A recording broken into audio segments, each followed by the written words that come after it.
Alright everyone, so here's a video. I'm just going to show latest technology stuff that's going on. It might be a little bit confusing what I'm looking at. There's three of me uh, currently at the moment. So one bit of technology that I've been talking about doing for a while now in Oasis 2.0 regarding the in-game world editor is to have what I call a toggle panel. And basically the way these toggle panels work is that you can place this object, and then any object that has the same nickname as the toggle nickname. So toggle 0 is the nickname of this. If these dirt blocks and melon are part of like a specific object, I can enable or disable them on the fly. Now I enable this. Over here is a couch, for example, right here. See that? And this is just like this is like one of those little bits of tech that it took me a little bit to figure out exactly how I was going to be able to implement it and everything like that. It seems to, at the very moment, be working correctly for what I need for like us to actually be able to use it during events. So like if I rejoin right now, the couch should be gone and the melon should be there.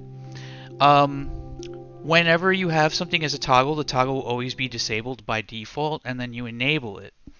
There's probably other issues that'll probably come up with this. I'm not really sure. It's brand new tech, but you can have up to 8 toggles. So there are 8 different toggles, and you can also customize the name. You can also customize the oh shit, voice. You can also customize like what the toggle's nickname is. So you can say stage lighting 01, and you can like switch between like 5 different configurations of like stage lighting or whatever, right? And you see there it is. Like the couch is not here, and I just rejoined. So let's make the couch here and do this, and then have one of the others. So like I want to have one of the other clients rejoin. It seems to be working.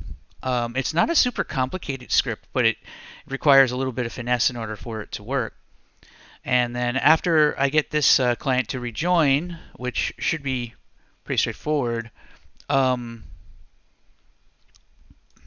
shouldn't be too bad or anything like that. But like, I guess I realized I pulled up the pastebin file for like all the objects that you do with the pastebin, and probably didn't explain what that was, so it probably was just extra confusing. But it is what it is. I think most of the people that are um, watching this video, you probably already have a pretty good idea of exactly what it is, and that's going on here and everything like that. So yeah, see now the dirt blocks and melon are not there. All right, so I'll have to like do a test run to really make sure that this is working correctly. But as far as I can tell, it is.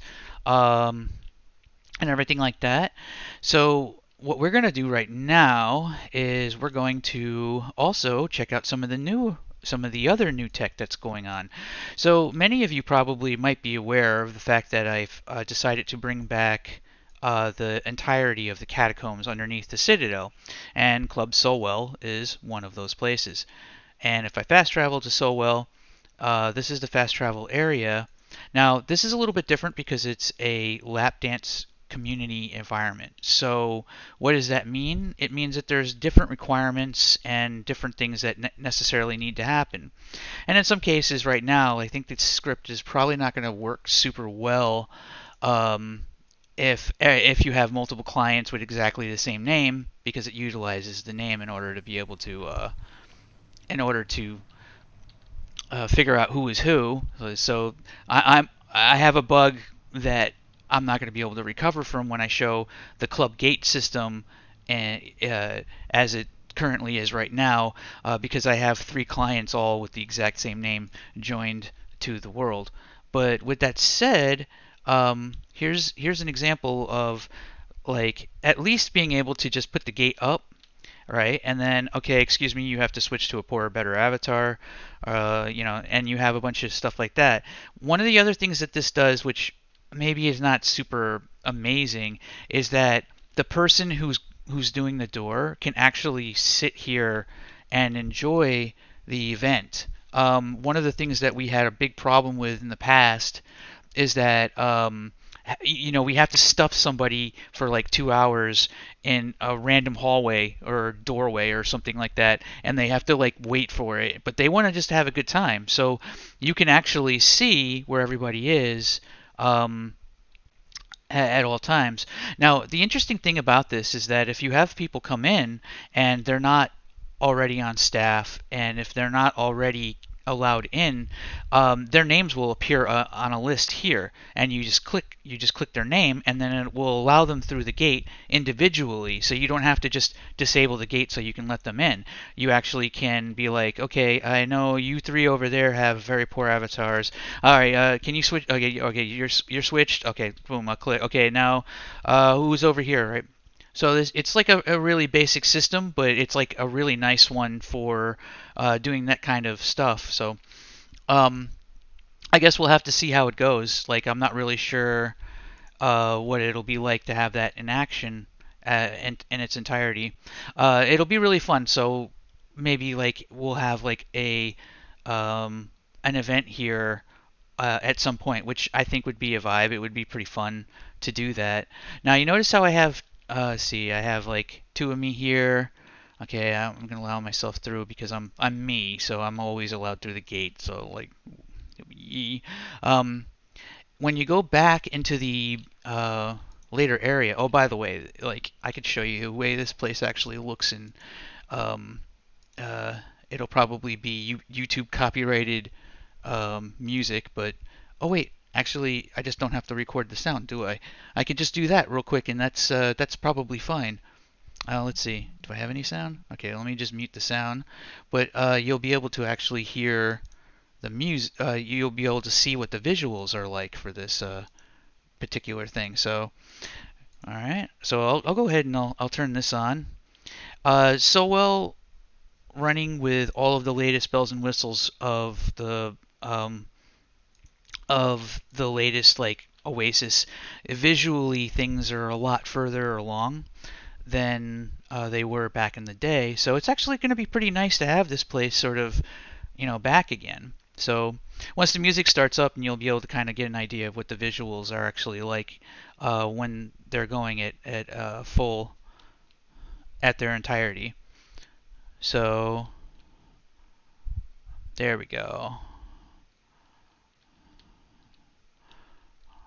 I'm hearing the music like 3 times. Oh God.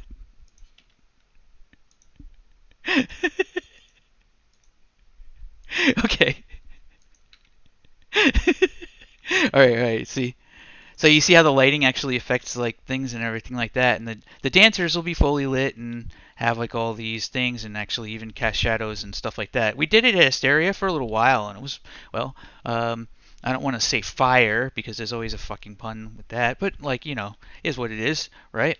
So back here is the dancer area. Dance captain can get everybody else set up. We used to use the succubus chamber, but this is a much better place. Like there's like uh, 3 draw calls in here. But you'll notice that I have a small diorama thingy here, and then a bunch of teleport thingies, and then I also have a set home point here. So when you set your home point here, then that means that you can come back to this room anytime you want simply by hitting respawn. All right, and then on top of that, we can see only when you're up next to this thing, but if you're far away from it, it won't happen. You could see where everybody is on the stage, on out here. You can kind of just watch people walking around and doing and exploring around and stuff like that as well. So like if I start walking, if I position myself over here, or come over to the bench, right? So this allows a fairly, I guess, a relatively lag-free experience when it comes to like being able to see what's going on in the main room, and then the dance captain can be aware of like, oh shit, one of the dancers is crashed or something like that, and now we need somebody to spawn at over here, right? So we spawn at this one, and then boom, I'm in, and then if I need to get back again, I just click respawn. Now I'm back, right? So you can go to any of these different areas and like check them all out and see how that all is. So there's going to be a bunch of areas in the catacombs that are all going to be utilizing this tech, and um, I'm gonna have a pretty good time with it. Like I think that I might further enhance it a little bit more, and even get more aspects into the in-game world editor and everything like that. Now, one of the things that's really interesting about this, though, is that I want to also explore the idea of having objects that are like a little pool of objects that are just sitting over here, and you like pickups, and you grab it, and then you can move it into the space, and then pull the trigger. So like we could like put a bunch of cages in and have them all be there, right? And then you click something, and then they're there and they're properly like they're not like unevenly placed or anything like that.